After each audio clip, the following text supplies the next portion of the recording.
இங்க பார்க்குறோம் நம்ம ஒரு வாரிசு அரசியலும் பண அரசியலும் இருக்கிற இடத்துல விஜய் அவர்களுடைய இந்த முடிவை எப்படி பார்க்குறீங்க?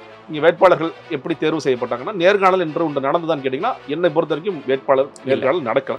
என்னப்பா பெரம்பூர் பத்தி எதுவுமே பேசல இவரு, யோசிப்பாங்களா இல்லையா? இல்ல பொதுவா விஜயை விரும்புறவங்க விஜய் இதெல்லாம் பேசணும்னு நீங்க நினைக்கிறாங்கன்னு இல்ல சார், விஜய் விரும்புறவங்க சத்தியமா கிடையாது. அதுதான் உண்மை இல்லையா? விஜயோட வீடியோ மியூட்ல போட்டு கூட அவங்க ரசிச்சு பார்ப்பாங்க. ஆனா கொளத்தூர்ல நமக்கே கண்ணுக்கு எதிராக தெரியுது. அதுல காவல்துறை சைட்ல இருந்தோ அல்லது அரசாங்கத்தோட பழைய அரசாங்கத்தோட இருந்தது சம்பந்தப்பட்ட ஆதரவாளர்கள் சைட்ல இருந்தோ நிறைய பிரச்சனைகள் தாவேக்கா கொடுக்கப்பட்டது உண்மை. அதை தாவேக்கானவர் தனக்கு அட்வான்டேஜா மாத்திக்கிறாங்களா? விஜய் தனக்கு அட்வான்டேஜா மாத்திக்கிறாரா? சார் அதை அட்வான்டேஜா சார் மாத்துறாரு அவர். அதான் சொல்ல சார், ஏன்னா இந்த கேப் சொன்னேன். அப்ப இந்த இடத்துல விஜய்க்கு ஈடு சப்போர்ட் பண்றது திமுக ஒத்துக்கலாமா? தன்னுடைய ஒரு திரைப்படம் தனக்கு தேர்தலுக்கு அவ்வளவு உதவி பண்ணுங்கிறது விஜயோட தவறான கணிப்பு நீங்க நினைக்கிறீங்க? சார் அவர் சொன்ன வார்த்தை என்பது 100 பிரச்சாரம் செய்யாத வேலையை ஜனநாயகம் பண்ணணும்னு நினைச்சார் அவர். இதுதான் சொன்னார். இது போதும், ஜனநாயகம் ரிலீஸ் பண்ணிட்டா போதும், படம் பிரச்சாரத்தெல்லாம் போய் கஷ்டப்பட வேண்டான்னு இருந்தாரு. ரொம்ப நம்பினார் அந்த படத்தை. அன்பார்ச்சுனேட்லி இது வரல.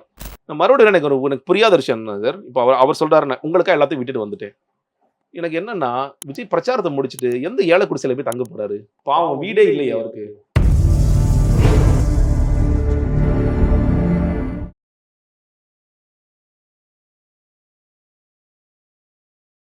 வணக்கம். இன்றைய நம்முடைய சிறப்பு விருந்தினர் பண்பாளர் திரு ஜெகதீஸ்வரன் அவர்கள்.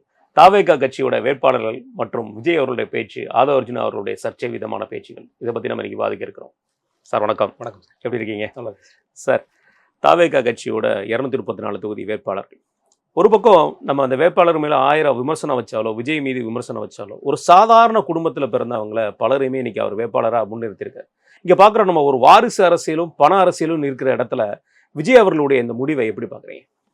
சார், முதல்ல இந்த வேட்பு மனு விண்ணப்பம் கேட்டு முதல் 1 மணி நேரத்தில் 10,000 மனுக்களை நாங்கள் விற்றோம். ஏன் விற்றோம் சொன்னால் 100 ரூபா போட்டு விற்றாங்க. முதல்ல பயங்கர கூட்டம், அக்கம் பக்கத்து வீடெல்லாம் சத்தம் போட்டாங்க, என்ன நடக்குதுன்னு சொல்லி திட்டினாங்கலாம் சொல்லி அந்த அன்னைக்கு மட்டும் 50,000 வேட்பு மனுக்கள் நாங்கள் கொடுத்து விட்டோம். மாவட்ட செயலாளர்கள் எல்லாத்தையும் மொத்தமாக கொடுத்தோம். அப்போ 50,000 வேட்பு மனுக்களில் அது திறந்து பார்த்தோம்னா அவங்களுக்கு பெரிய அதிர்ச்சி இருந்துச்சு. என்ன 100 ரூபாய்க்கு கொடுத்துட்டு 10,000 உங்களுக்கு கட்டணும்னு சொல்லி சொல்கிறீங்களே. எல்லா கட்சியும் அப்படிதான். நாங்கள் அடிஷ்னலாக ஒரு 100 ரூபா சேர்த்து வித்துட்டோம். அவ்வளோதான். 120 டிக்கெட்டு 450 ரூபா பாப்கார்னு. அவ்வளோதான். அந்த மாதிரி கணக்கில் வித்துட்டாங்க. அதில் ஒரு அமௌண்ட்டை போட்டாங்க. அது ரைட், ஓகே. ஸோ இதில் எத்தனை மனுக்கள் திரும்ப வந்துச்சு நமக்கு தெரியாது. இப்போ நீங்கள் மற்ற கட்சிகளை கேட்டிங்கன்னா எடப்பாடி பழனிசாமி சொல்லுவார் ஒட்டுமொத்தமாக வேட்பு மனுக்கள். இப்போ அவர் பேரில் 234 தொகுதியிலையும் வேட்பு மனு பண்ணாங்க. இப்போ திமுக கேட்கும் போது ஆர்எஸ் பாரதி மொத்தம் 12,000 பேரை நாங்கள் இன்டர்வியூ பண்ணோம்னு சொல்லி ஒரு கணக்கு சொன்னார். இது மாதிரி எல்லா கட்சிகளும் சொல்லி சொன்னாங்க. இதில் எத்தனை மனுக்கள் திரும்பி தெரியாது. விஜய் இன்று 50 வேட்பாளர்களை நேர்காணல் செய்து முடித்து விட்டார். நீலாங்கிலிருந்து கிளம்பிட்டார். பனையூருக்குள்ள போயிட்டார். நம்ம போட்டோவும் பார்க்கல, வீடியோவும் பார்க்கல, யாருக்கு தெரியாது. உண்மையிலே இந்த வேட்பாளர்களாக வரக்கூடியவங்க வெளியே ஒரு பூக்கூட, ஒரு பழக்கூட, இன்னொன்று என்ன பார்த்தோம். இந்த ஷாட் அந்த ஷாட், அவ்வளோதான்.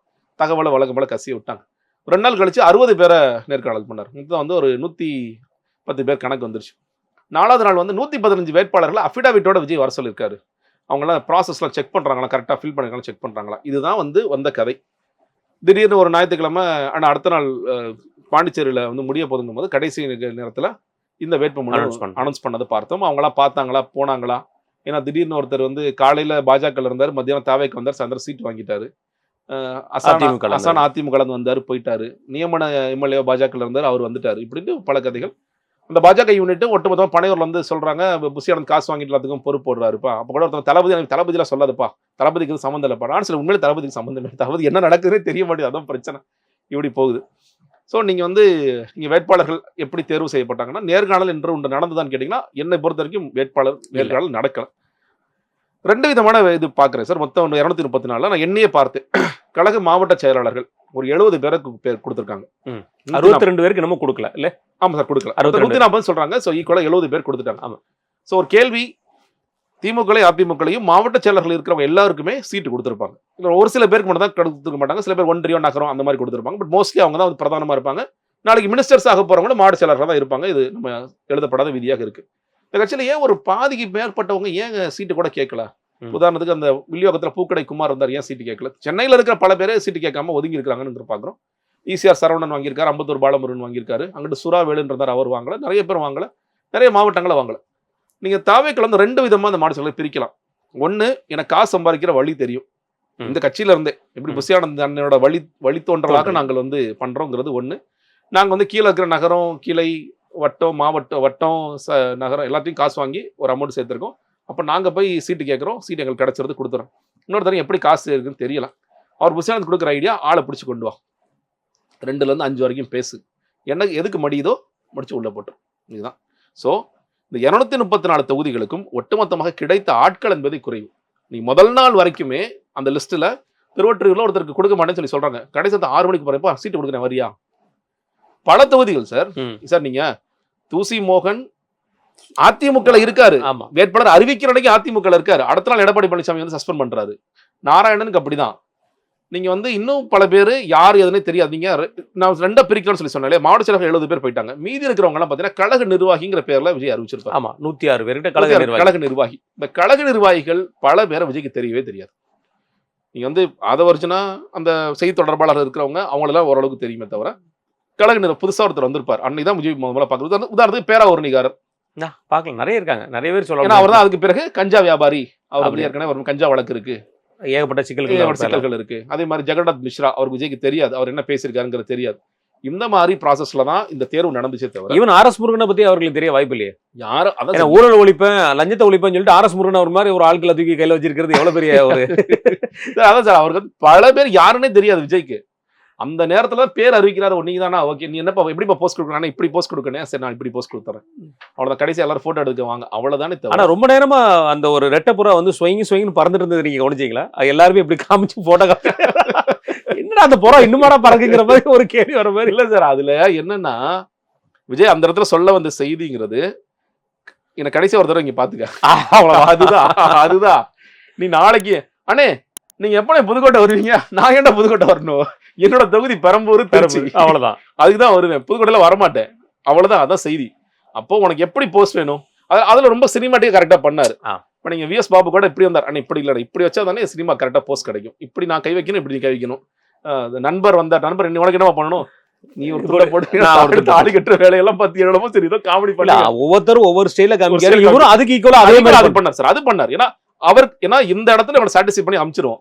இதுக்கு பிறகு வாழ்க்கையில நீயும் ஒண்ணு நான் பார்க்க மாட்டேன், நானும் ஒண்ணு பார்க்க மாட்டேன். சரி பொண்ணு சார் திருச்சிக்கு நீங்க போனார் சார். ஆமா, நீ மற்ற கட்சி எல்லாருமே பாக்குறோம்.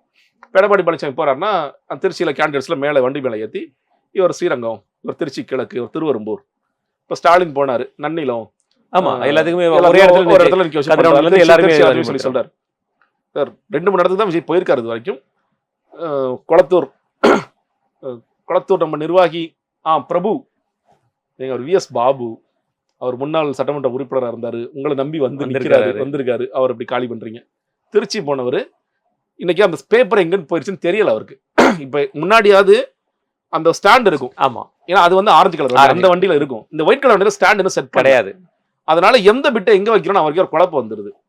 நீங்க அதனாலதான் என்ன ஆச்சுன்னா, இன்னைக்கு வந்து திருச்சியில பேச ஆரம்பிக்கிறாரு. பேச ஆரம்பிக்கும் போது அவர் ஃபர்ஸ்ட் வந்து வழக்கம் போல இதெல்லாம் பேசிட்டு, 2வதுல என்ன வந்துட்டாரு, அந்த ஒரு எலிவேஷன் இப்ப எல்லாம் அவங்க ரொம்ப பிரபலமா சொல்றாங்க இல்லையா, அன்னியன் டு அம்பி, வீரமா பேசுவாரு. அப்புறம் எல்லாரும் எனக்கு ஒரு வாய்ப்பு கொடுங்க, இது வந்து செஞ்சிடறாரு. ஏன்னா அவருக்கு அது பிடிச்சிருக்கு. நிறைய ட்விட்டர் பாக்குறாரு, ட்விட்டர்ல வந்து எல்லாரும் எடுத்து போடுறாங்க, அண்ணன் இது ரொம்ப சூப்பரா இருக்குன்னு. அது முடிச்சதுக்கு அப்புறம் 3வது பேப்பருக்கு போறாரு. அப்பதான் திருச்சியை பத்தி இன்னும் நம்ம வந்து பொதுவான சில விஷயங்கள் திருச்சியை பத்தி பேசணும்னு ஏதோ ஒன்று பேசிட்டு இருக்காரு. 4வது பேப்பர் வந்தா இவர் 2வது பக்கம் பேசுறது திரும்ப வந்தது. மறுபடியும் எல்லாரும் எனக்கு வாய்ப்பு கொடுங்க, குழப்பமா இருக்கு, ஐயோ என்னடா அது. அப்புறம் வந்து இன்று நம் கழக நிர்வாகிகளாக நிற்பவர்கள் சொல்றாரு, ஆனா அவருக்கு பேர் இல்லை, ஏன்னா அந்த லிஸ்ட் கொடுக்கல.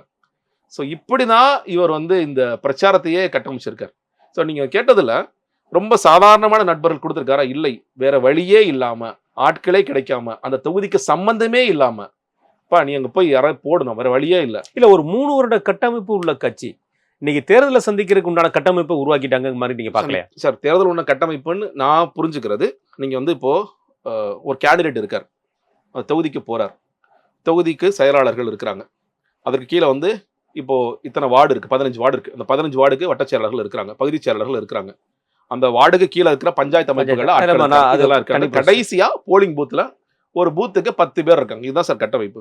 இது விஜய்கிட்ட இல்லை இன்னைக்கு சார். இந்த கட்டமைப்பு எல்லாம் காரணம் என்னன்னா, இப்ப நமக்கு வந்து பொதுவா ஒரு விஷயம் இருக்கும், யங்ஸ்டர்ஸ்ட போய் சேர முடியாது, லேடிஸ்ட வந்து சேர முடியாது, அப்படிங்கிறது இந்த மாதிரி கட்டமைப்புகள் தேவைப்படுது. ஆனா விஜய்ங்கிற மாதிரி ஒரு மாபெரும் ஒரு சக்தி வாய்ந்த ஒரு மனிதருக்கு, அதாவது சொல்ல போனா சோசியல் மீடியால இன்னைக்கு யார் ஸ்ட்ராங்னா விஜய் தான். ஆமா, சோசியல் மீடியால இன்னைக்கு யார் ஸ்ட்ராங்னா யங்ஸ்டர்ஸும் லேடிஸும் தான் ஸ்ட்ராங்கா இருக்கிறாங்க. யூத் தாண்டி மற்ற விஷயங்கள் உள்ளவங்க எல்லாம் ஓரளவுக்கு ரெகனைஸ் பண்ணலாம், இது ரைட் ஆர் ராங்னு சொல்லி சொல்லலாம். ஆனா இன்னைக்கு யங்ஸ்டர்ஸோ லேடிஸ்க்கு மத்தியில போய் சேர்றதுக்கு சோசியல் மீடியா. அந்த சோசியல் மீடியால விஜய் அவர்கள் போய் நீட்டா போய் சேர்ந்துடுறாரு. இதுக்கு இந்த கட்டமைப்பு எவ்வளவு தூரத்துக்கு தேவைப்படும் நீங்க நினைக்கிறீங்க? நீங்க ஒட்டுமொத்த பெண்களும் ஒட்டுமொத்த இளைஞர்கள் வேணா சொல்லுங்க, அதுவும் அர்பன் கான்ஸ்டிட்யூன்சிஸ்ல சொல்லுங்க. நீங்க ரூரல் போயிட்டீங்கன்னா எத்தனை பேருக்கு நீங்க இதை ஃபுல்லா பாக்குறாங்க? அது வளர்ந்துகிட்டே இருக்கு, நான் ஒத்துக்கிறேன். நீங்க வந்து இன்டர்நெட்டோட யுகம் வந்து நிறைய வளர்ந்துகிட்டே இருக்குங்கிற ஒத்துக்கிறேன். பட் முழுக்க போயிட்டாரா அப்படிங்கிற ஒரு கேள்வி இருக்கு சார். இன்னொன்னு, எந்த இப்போ சார் நான் ஒரு காலத்துல நான் தொடர்ச்சியா டிராவல் பண்ணிட்டே இருக்கேன், ட்ரெயின்ல வருவேன். ட்ரெயின்ல வந்து வரும்போது நிறைய பேர் விஜய் பார்ப்பாங்க, விஜய் பார்த்துருக்காங்க, விஜய் செய்தித்தொடர்பு என்ன பேசுறேன் பார்த்து அதெல்லாம் பாக்குறேன். இன்னைக்கு நான் ட்ரெயின்ல வரும்போது விஜய் யாரெல்லாம் ட்ரோல் பண்றான்னு அவன் வீடியோ விழுந்து விழுந்து பாக்குறாங்க, மக்கள் சிரிக்கிறாங்க.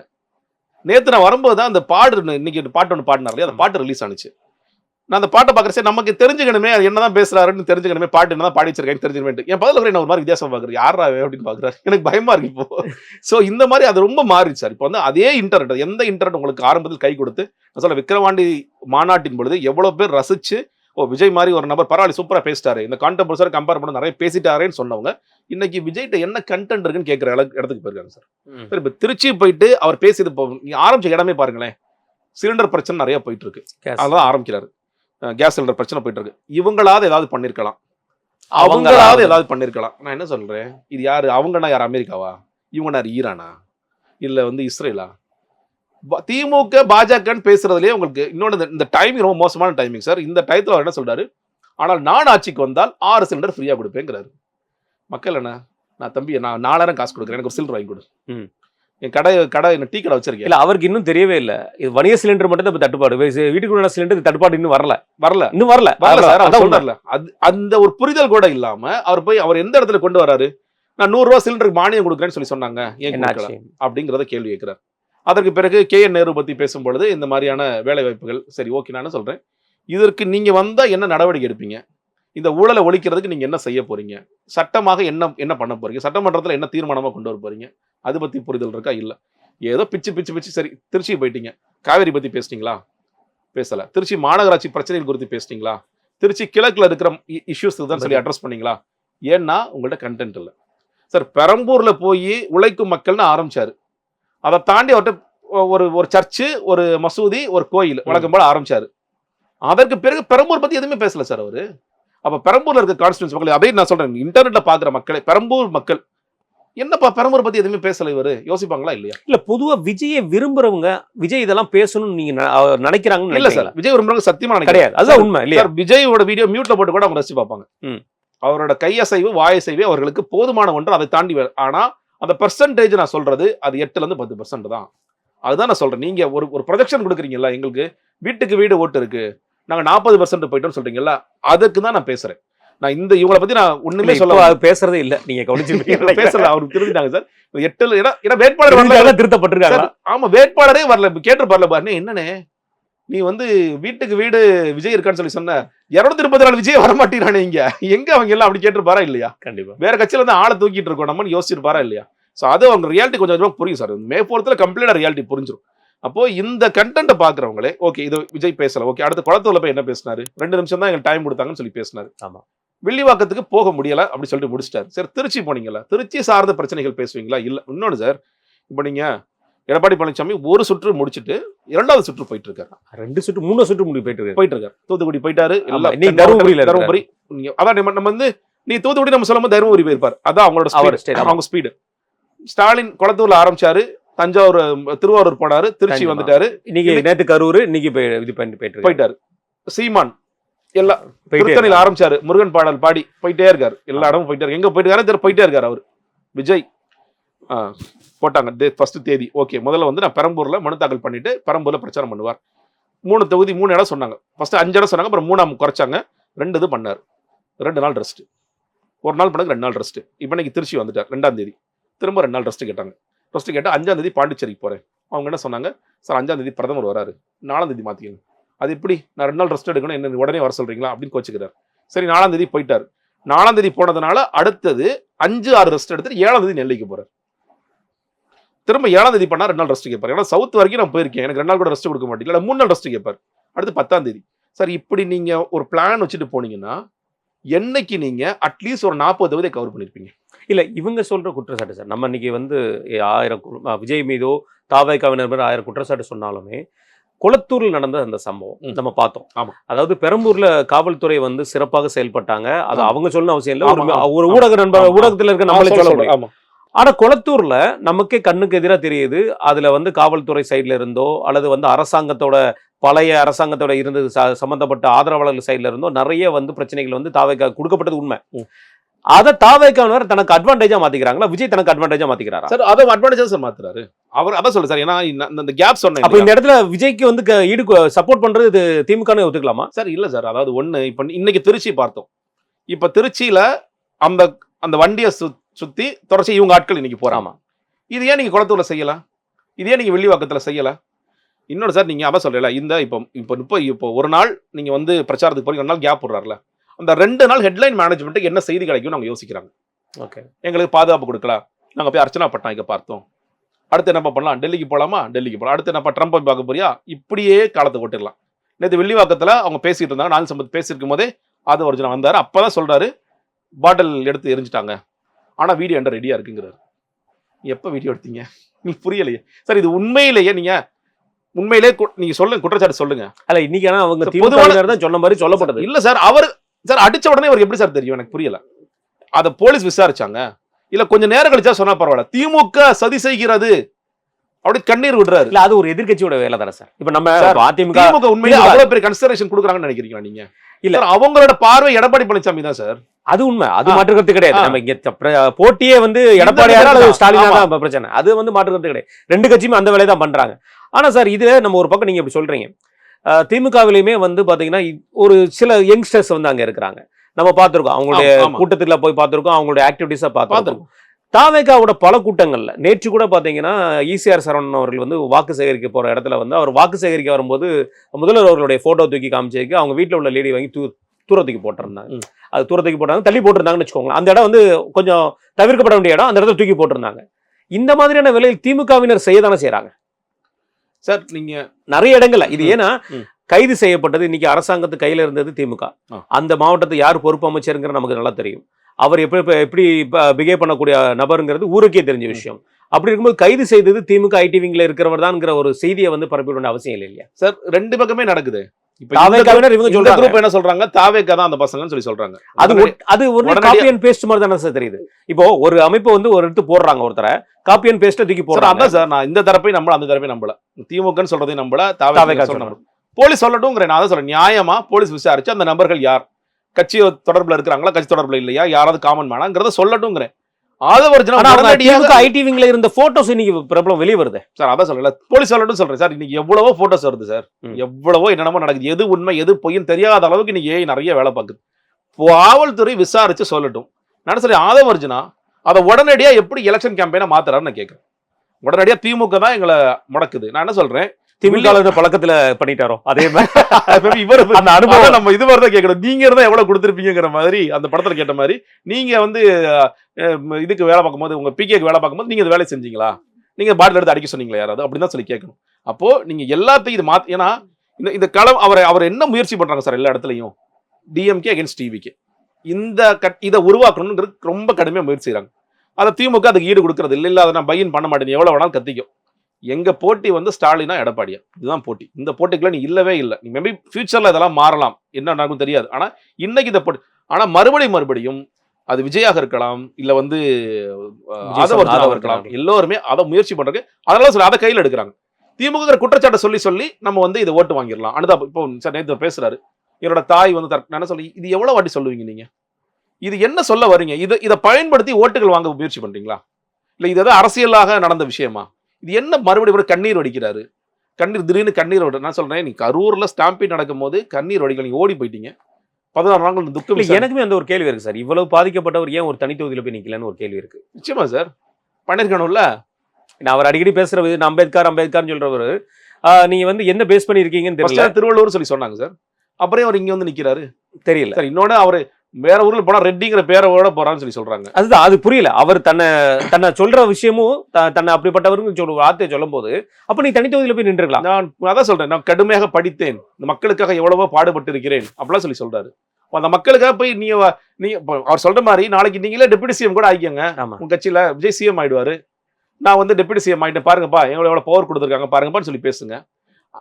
இது எல்லாமே சார், அதாவது இந்த இந்த ஸ்கிரிப்டை சரியா பண்ணணும், திமுகவை குறை சொல்லி மட்டுமே வளர்ந்துடலாம் அப்படின்னு சொல்லி பார்க்கிறார். இப்போ இன்னொரு பக்கம் நீங்க பாஜக, இப்போ இன்னைக்கு கூட விஜய் பேசுறாரு, ஜனநாயகம் குறித்து பேசுறாரு. அந்த இடத்துலயும் என்ன பேசுறாரு? ஜனநாயகம் முடக்கினாங்க. யார் முடக்கினாங்க? துபாயில இருக்கிறவங்க எல்லாம் முடக்கினாங்களா? அதை பேச மறுக்கிறார். பாஜகங்கிற வார்த்தையை ரொம்ப கடைசியா யூஸ் பண்ணார். ஒரு தன்னுடைய ஒரு திரைப்படம் தனக்கு தேர்தலுக்கு அவ்வளவு உதவி பண்ணுங்கிறது விஜயோட தவறான கணிப்புன்னு நீங்க நினைக்கிறீங்களா? எப்படி பாருங்க? இல்ல சார், சரியான கணிப்பு தான் சார். ரொம்ப தேர்ந்தெடுத்து நடிச்ச படம் சார் அவரு. சார் அவர் வந்து 5 தடவை அந்த படத்தை பார்த்து, சார் ஆக்சுவல் இந்த படம் ரிலீஸ் ஆக தீபாவளி பிளான் அதை விஜய் தான் மாத்தினார். நான் விஜய் உண்மையில அந்த இடத்துல பாராட்டுவேன். விஜய் என்ன நினைச்சாருன்னா, இந்த படத்தை பொங்கலுக்கு ரிலீஸ் பண்ணா அந்த பெண்கள் பெண்களை மையப்படுத்திய படமாக இருந்தால் இருக்கிற காரணத்தினால இதை பார்த்துட்டு பெண்கள் நம்ம ஓட்டு போடுவாங்க தான் விஜய் சார். அவர் சொன்ன வார்த்தை என்பது 100 பிரச்சாரம் செய்யாத வேலையை ஜனநாயகம் பண்ணணும்னு நினைச்சார் அவர். இதுதான் சொன்னார். இது போதும், ஜனநாயகம் ரிலீஸ் பண்ணிட்டா போதும், படம் பிரச்சாரத்தெல்லாம் போய் கஷ்டப்பட வேண்டான்னு இருந்தாரு. ரொம்ப நம்பினார் அந்த படத்தை. அன்பார்ச்சுனேட்லி இது வரல. அது ஒரு பெரிய அடிதான். இல்ல, எலெக்ஷன் முன்னாடி இவங்க அந்த பிரதீப் ரங்கநாதன் அவர்கள் நடிச்ச படத்தை விட போறாங்கல்ல, அப்போ அதை விட இதுதானே இப்ப டாப்ல போகும். இன்னொன்னு நீங்க தமிழ்நாடு அரசியல் எப்படி படத்தை இன்னொன்னு ரொம்ப பிரில்லியண்டா யோசிக்கிறாங்க. ஏப்ரல் 23 30 அன்னை படத்தை ரிலீஸ் பண்ணிருந்தோன்னே 4ஆம் தேதிக்கு அப்புறம் வந்துச்சுன்னா படம் ட்ரோல் ஆயிடும். ட்ரோல் மெட்டீரியல் மாறிடும் சுத்தமா. ஏன்னா இவங்க வேற சும்மா இல்லாம இது எலெக்ஷனுக்கு அப்புறம் வாங்கினா தமிழக முதல்வர் விஜய் நீ போடணும். ஆமா, இப்ப போட்டது நடிகர் விஜய் சொல்ற ஓர வாய் வேற பேசிட்டு இருக்காங்க. அதனால இது வந்து பெரிய ட்ரோல் மெட்டீரியல் ஆகக்கூடாதுன்னு அவங்க அதனாலதான் இப்ப ப்ரொடக்ஷன் யூனிட் யோசிக்க ஆரம்பிச்சிட்டாங்க. எப்படியாவது யார் காலில் விழுந்தாது சார், எம்சிசி இருந்துட்டு போகுது, பட் ஆனா இப்ப படம் எலெக்ஷன் தான் முடிஞ்சிருச்சு, தமிழ்நாட்டில் முடிஞ்சிருச்சு, தயவுசெய்து ரிலீஸ் பண்ணி விடுங்கிற வேலையை பாக்குறாங்க. அந்த படத்தை பெருசா நம்பினார் சார். ஆனா பட் அது வந்து அவர் என்ன நம்மளுடைய வாக்காளர்களை உள்ள கொண்டு வரும், நமக்கான வாக்காளர்களுக்கு நம்ம ஊரா போய் பிரச்சாரம் பண்றத அந்த விஷயமே பண்ணிக்கும். அப்படி இப்போ ஒண்ணு இல்ல சார், நேத்து பாட்டு ரிலீஸ் ஆனிச்சுல, நேத்து ட்விட்டர் ஃபுல்லா பாருங்க, அவன் அது கொண்டாடுறான் அந்த பாட்டை. ஆனா இந்த பாட்டு போதுன்னா ஓட்டு போறதுக்குறான். ஆனா எனக்கு பார்த்தா அழுகு வந்துருச்சுனாங்கிறான். எனக்கு புரியல, எதுக்கு அழுகுறான்? பாட்டு வேற அவர் பாட்டு சார். அவர் அதான் சொல்ல ட்விட்டர் நல்லா பாக்குறாரு சார். இப்ப நீங்க 2 விஷயம் இன்னைக்கு பண்ணாரு. ஒரு பாட்டு பண்ணாரு, இந்த விஷயத்தை எப்படி பண்ணிட்டு இருக்காரு. ஏன்னா அவன் வந்து எழுதும் போது அண்ணனோட டிரான்ஸ்ஃபர்மேஷன் பாருங்க, அந்நியன்ல இருந்து அம்பியா மாறுறாரு, அதை ரசிக்கிறாரு அவர். ஒரு நடிகர் சார், இன்னுமே நடிகர் தான் சார், நடிகர் தானே சார். அந்த பாட்டை அப்படியே பாடி அந்த பாட்டிலையும் பாருங்க எந்த வரி எடுக்கிறாரு பாருங்க. அந்த பெண்மணியோட வாய்ஸ் வருது, ரொம்ப சோகமான ஒரு வாய்ஸ் வருது. நீ எல்லாம் கிட்டத்தட்ட எல்லாத்தையும் விட்டுட்டு இந்த நாட்டுக்காக எல்லாத்தையும் விட்டுட்டு வந்தவனே அப்படின்னு சொல்லி பாடுற, அதை எடுத்து கரெக்டா பாடுறாரு. மறுபடியும் எனக்கு புரியாத விஷயம் என்ன சார், இப்போ அவர் சொல்றாரு உங்களுக்காக எல்லாத்தையும் விட்டுட்டு வந்துட்டேன். எனக்கு என்னன்னா, விஜய் பிரச்சாரத்தை முடிச்சுட்டு எந்த ஏழை குடிசையில போய் தங்க போறாரு? பாவம், வீடே இல்லையே அவருக்கு. எல்லா சொத்தையும் மாடிச்சலர்கள் பேர்ல எழுதி வச்சிட்டாரு. 5 கார் இருந்துச்சு, 5ல ஒண்ணு ஆதவர்ஜனா பேர் எழுதி வச்சிட்டாரு, ஒன்னு ஜான் அரிசன் பேர் எழுதி வச்சிட்டாரு, ஒன்னு புஷியானந்த் பேர் எழுதி வச்சிட்டாரு. இப்போ போறதுக்கு கார் இல்ல. எக்ஸல் சூப்பர் ஒன்று வாங்கியிருக்காரு. எக்ஸல் சூப்பர் ஒன்று அதுக்குதான் வாங்கியிருக்காரு நினைக்கிறேன் சார். இந்த எக்ஸல் சூப்பர் எடுத்துக்கிட்டு சரிப்பா நான் செங்கல்பட்டுல கிராமத்துல தங்கலான் இருக்கேன், என்ற ஒரு வேட்டி சட்டை மட்டும் தான் இருக்கு, யாராவது பழைய கஞ்சி ஊத்துவீங்களான்னு சொல்ல போறீங்களா? அன்னைக்கு அண்ணாமலை தீ மியூசிக்கை நம்ம போட்டுற வேண்டியது. அண்ணாமலை ரஜினி பேர் நிப்பார்ல ஒரு பலைக்கு பேர். இன்னைக்கு காலையில திருச்சியில அந்த 2 பேர் விழுந்தாங்க இல்லையா, அது தூக்கி விட்டாரு. அதுக்கு ஒரு பேக்ரவுண்ட் பிசிஎம் போட்டாங்க இவங்க. இல்ல, அது செட்டப் பார்க்க வாய்ப்பு இருக்குமா? தெரியல சார். நீங்க நான் செட்டப் சார், நீங்க ஏன் இருக்கணும்னு கேட்பீங்க. எனக்கு தெரியல சார். என்ன இவங்களை இவ்வளவு நாள் இறங்கவே மாட்டாரு விஜய். அதுதான் இறங்குறாரு அப்படிங்கும் போது நமக்கு தெரியல. இல்ல சார், இப்போ இவ்வளவு வரைக்கும் அவங்க சொல்லிட்டு இருந்த ஒரு குற்றச்சாட்டு, நான் மேல நின்று எனக்கு வண்டி மேல நின்று கூட உங்களை பார்க்க முடியல, நான் கீழே உட்காந்து கை காமிக்க வேண்டியிருக்கு, அப்படியே தான் எனக்கு வந்து SOP இருந்துச்சு அப்படின்னு சொல்லிட்டு இருந்தவர் இன்னைக்கு வண்டி மேல நின்றுட்டே வந்துட்டே இருந்தாரு, ஃபுல்லாவே வந்து பார்த்துட்டு இருந்தாரு.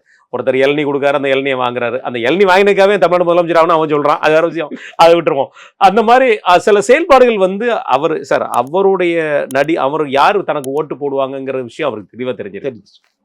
அதற்குண்டான வேலையை மட்டும் தான் விஜய் செய்கிறார் நினைக்கிறீங்களா? அது மட்டும் தான் செய்யறாரு. அதான் தான் சொன்னேன், இந்த கூட்டம் எனக்காக வாக்களிக்க வந்த கூட்டம். அதனால சார் அவர் வந்து இந்த போட்டி என்பது யாருக்கு, அவங்கள பொறுத்தவரைக்கும் டிவிகே டிஎம்கே அவ்வளவுதான்.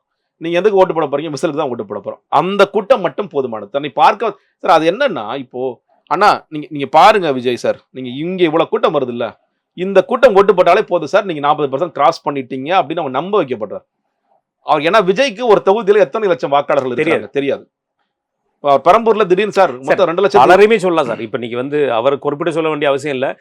உதயநிதி அவர்களிடமே வந்து நேர்காணல்ல வந்து முதல்வர் கேட்டிருக்காரு, எப்ப SAருக்கு அப்புறம் உங்களுக்கு எவ்வளவு வாக்கு இருக்கு உங்க தொகுதியிலன்னு சொல்லி கேட்டிருக்காருன்னு சொல்றாரு. உண்மை கூட அவர் கூட தெரியுமாங்கிற பெரிய ஒரு கேள்வி தெரியாது. சோ ஜெனரலா எவ்வளவு வாக்கு இருக்கு, ஏன்னா இங்க வந்திருக்கிற பெரம்பூர் கூட்டம் என்பது சில 1000 தான். இங்க வந்திருக்கிற எல்லாருமே விசிலுக்கு நீங்க சொல்ற மாதிரி காலைல எந்திரிச்சு போய் விசிலுக்கு குத்துனா கூட டெபாசிட் வராது.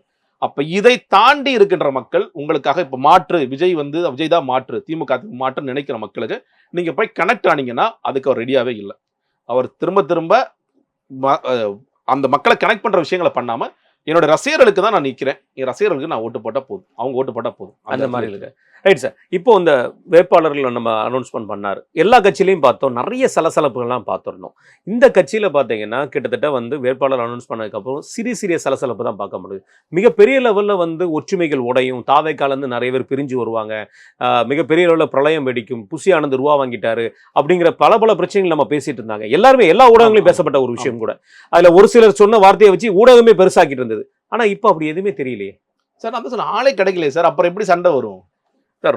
நான் ரெண்டு இல்ல, இப்போ ஒரு கட்சிக்காக உழைச்சவர் இப்ப நம்ம சொல்றோம் 62 மாவட்ட செயலர் கொடுக்கலன்னு சொல்லி சொல்றோம். மாவட்ட செயலர்களை தாண்டி சிலர் வந்து வேலை செஞ்சாங்க. இப்ப அஜிதா ஆக்னஸ் அவர்கள் எடுத்துக்கலாம். நமக்கு வந்து எனக்கு மாவட்ட செயலர் பதவி கொடுக்கறதுக்காகவே விஜய் காரை மறிக்க முயற்சி பண்ணவங்க அஜிதா ஆக்னஸ். இன்னைக்கு வேட்பாளரே மறுக்கப்பட்டிருக்கு. ஆனா எந்த ஒரு சலசலப்பும் இல்லையே சார். அதான் சொல்லல. இப்போ அப்போ அந்த இடத்துல ரொம்ப தன்னை தாண்டி தன்னுடைய தலைவர் வந்து ஜெயிக்கணுங்கிற ஒரு வெறி வந்து அந்த கட்சியில இருக்குன்னு நினைக்கிறேன். அது ஒண்ணு. இப்ப இந்த ரொம்ப ஸ்பெசிபிக்கா இந்த இடத்துல அஜிதாவை அடிக்கிறதுக்கு என்ன காய் நகர்த்தனா சரியா இருக்கும்னு கரெக்டா புசியானந்த் பிளான் பண்றாரு. ஏன்னா நான் ஸ்ரீநாத்துக்கு நீங்க சீட்டு கொடுக்குறாரு. ரைட். யாருக்கு சீட்டு கொடுக்க போறீங்க? உங்க நண்பர் தான். அப்படியா? Okay right.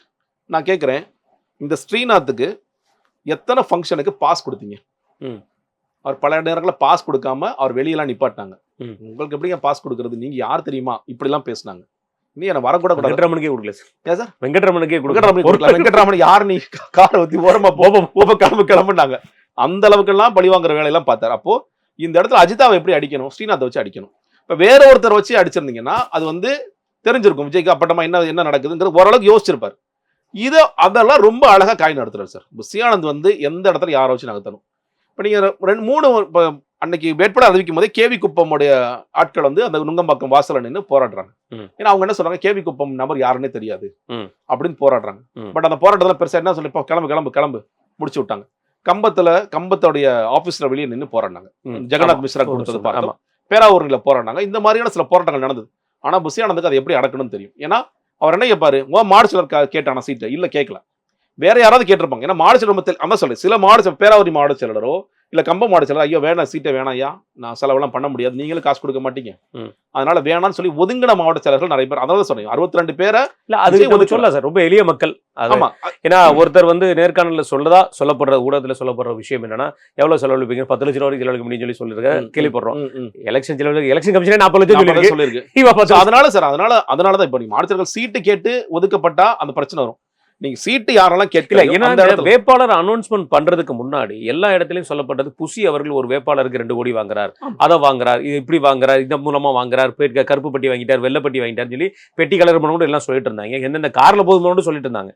அப்படி இருக்கும்போது அப்படி பணம் கொடுத்து ஏமாந்தானே மிகப்பெரிய அளவில் சலசலப்பு வந்திருக்கணும். ஆனா எந்த இடத்துலயுமே ஒரு சிறு சலசலப்பு தான். இது கூட இல்லைன்னா ஒரு கட்சி இருக்க வேண்டிய அவசியமே இல்லைங்கிற மாதிரி தான் தெரியுது. அந்த இடத்துல தாவேகா பொறுத்த வரைக்கும் தன்னுடைய தலைவர் ஜெயிக்கணுங்கிற ஒரு அவங்களுக்குள்ள உட்கட்டமைப்பு இருக்கு நீங்க நினைக்கிறீங்களா?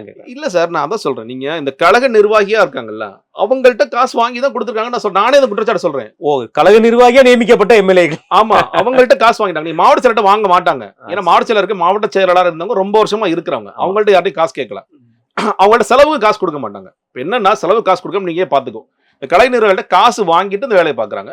அந்த இடத்துல வந்து 2 கோடி கொடுக்குற நிறைய பேர் இல்ல, ஒருத்தர் 2 பேர் தான் வர்றாங்க. ஒருத்தர் காசு வாங்கியாச்சு, நீ கிளம்பு, அவ்வளவுதான்.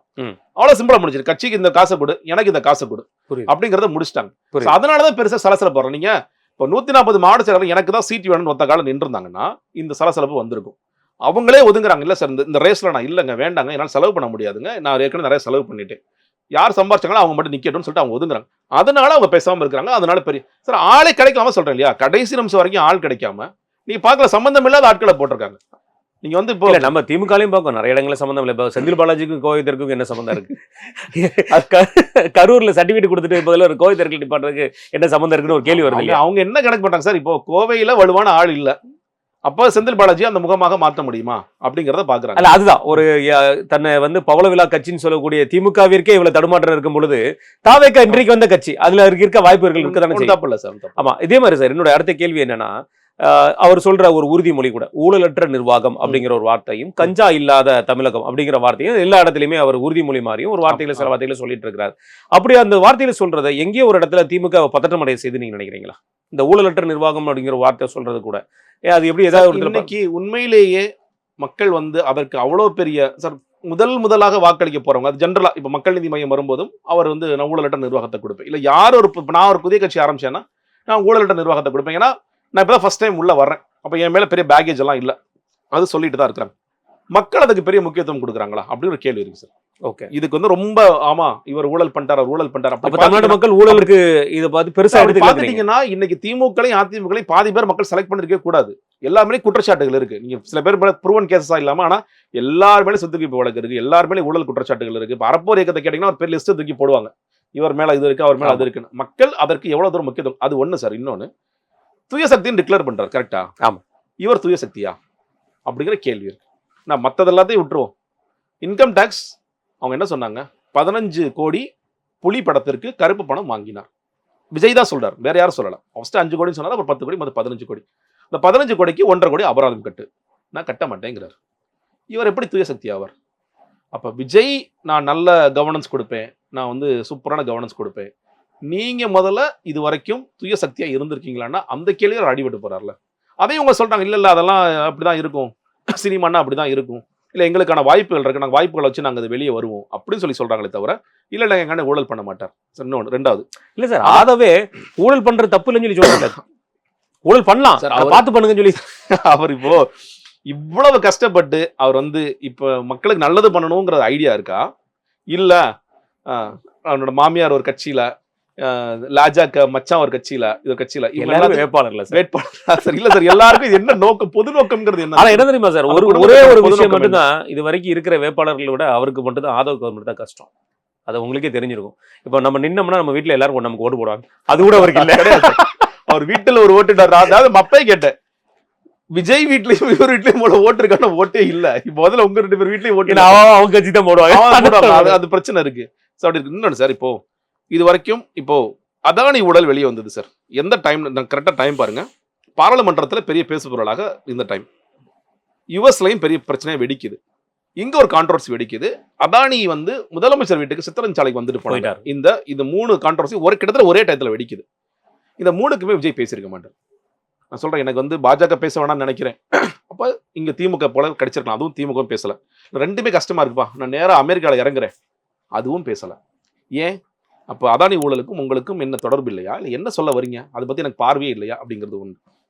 ரிஃபார்ம்ஸா இவ நீங்க வந்து நடக்குதோ நடக்கலையோ, இப்போ திமுக கூட போனாட்டி என்ன சொன்னாங்க, நாங்க வந்த பிறகு ஒரு குப்பையான லோகாயுக்தா சட்டத்தை அதிமுக வச்சிருக்காங்க, அந்த சட்டத்தை தூசு தட்டி பெருசாக்கி பயங்கரமா ஆக்குறோம். இன்னைக்கு வரைக்கும் லோகாயுக்தா ஆபீஸோ அப்பெல்லாம் தமிழ்நாட்டில் இருக்கா, சென்னையில் இருக்கா, சொல்லவே இல்லை யாரும். அப்படிதான் சொல்லி மக்கள் பார்ப்பாங்க. லோகாயுக்தாவை அதே குப்பையில தான் போட்டு வச்சிருக்காங்க, அந்த குப்பையில இருந்து எடுக்கவே இல்லை, முதலமைச்சர் எடுக்கவே இல்லை.